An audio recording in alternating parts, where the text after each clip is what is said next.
NEET के preparation के लिए, नीट 2026 की आप तैयारी करना चाहते हैं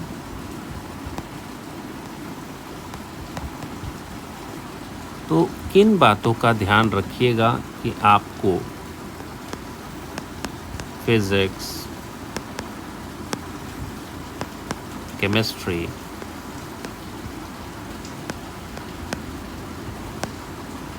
और बायोलॉजी में मार्क्स आए ताकि आप एक गवर्नमेंट मेडिकल कॉलेज आप ले पाओ। ठीक है, तो सबसे पहले तो आपको ये समझना है कि फिज़िक्स में क्या करना है। अब देखिए, जो कॉमन चीज़ें हैं पहले मैं वो बता दे रहा हूँ, जो कॉमन आपको काम करना है। थियरी जो है आप एनसीईआरटी से फटाफट पढ़ लीजिए। ठीक है, पढ़िए इसको।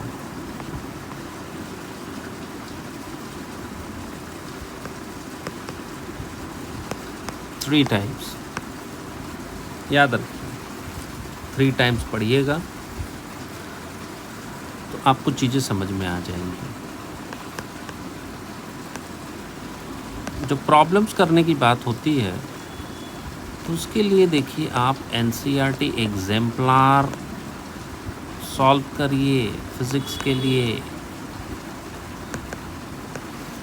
Very important. ठीक है, 3 टाइम्स।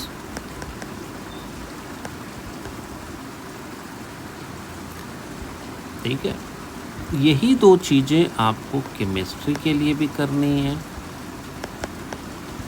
और आपको बायोलॉजी के लिए भी एनसीईआरटी से थ्योरी पढ़नी है और एग्जाम्पलर को सॉल्व करना है 3-3 बार, ज़्यादा बार भी आप कर सकते हैं, बट आपकी मेन एम्फेसिस होनी चाहिए एनसीईआरटी थ्योरी और एनसीईआरटी एग्जाम्पलर। एक problem, solve every question.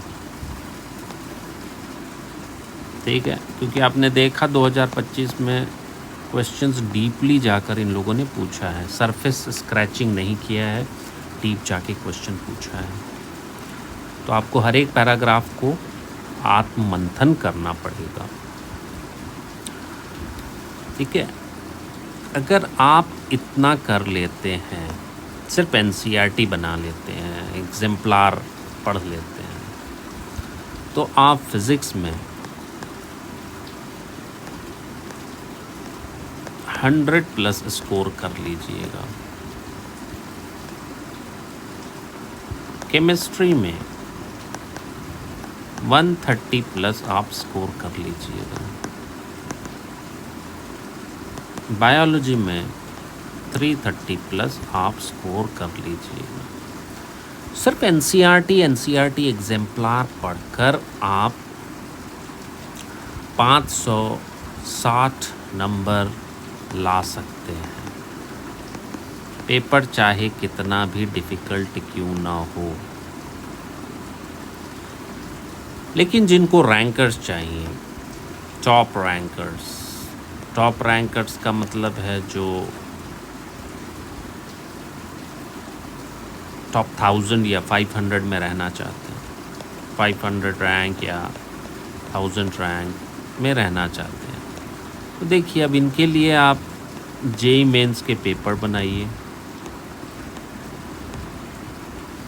JEE advance के भी पेपर बनाइए।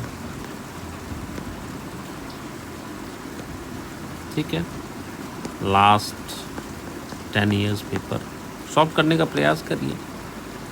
ठीक है, लेकिन अगर आप ये नहीं कर पाते हैं तो कम से कम नीट और जो सीबीएसई पीएमटी के जो पेपर्स हैं लास्ट 20 इयर्स, उसको सॉल्व करिए। PMYQ सॉल्व करने से आपको सिर्फ ये फ़ायदा होगा कि आपको 30-40 नंबर आपको मिल जाएगा। ठीक है, तो ये सॉल्व करके आप 650 तक पहुंच सकते हैं।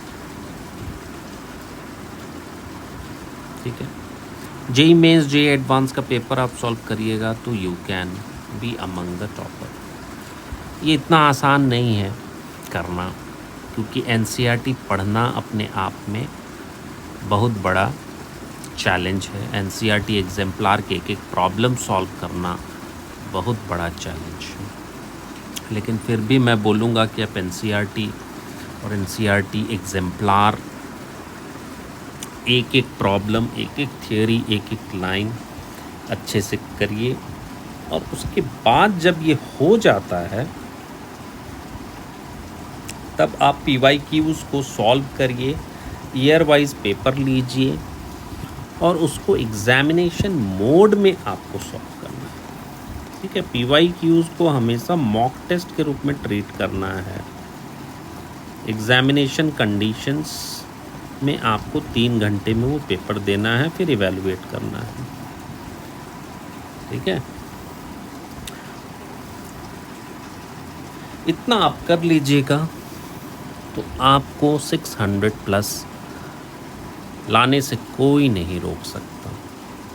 बट इतना करना ही मुश्किल है, क्योंकि पिछले 12 सालों से हम देख रहे हैं कि बच्चे एनसीईआरटी नहीं पढ़ना चाहते, नहीं पढ़ पाते हैं, उनको लगता है ये बेकार किताब है। But at the end of the day जो बच्चे 10 बार 12 बार पढ़ते हैं बायोलॉजी की किताबें, उनको 350 के आसपास नंबर आता है। जो 1-2 बार पढ़ते हैं उनको 250 तक भी आ सकता है। ठीक है, it's all about application and memory, recall.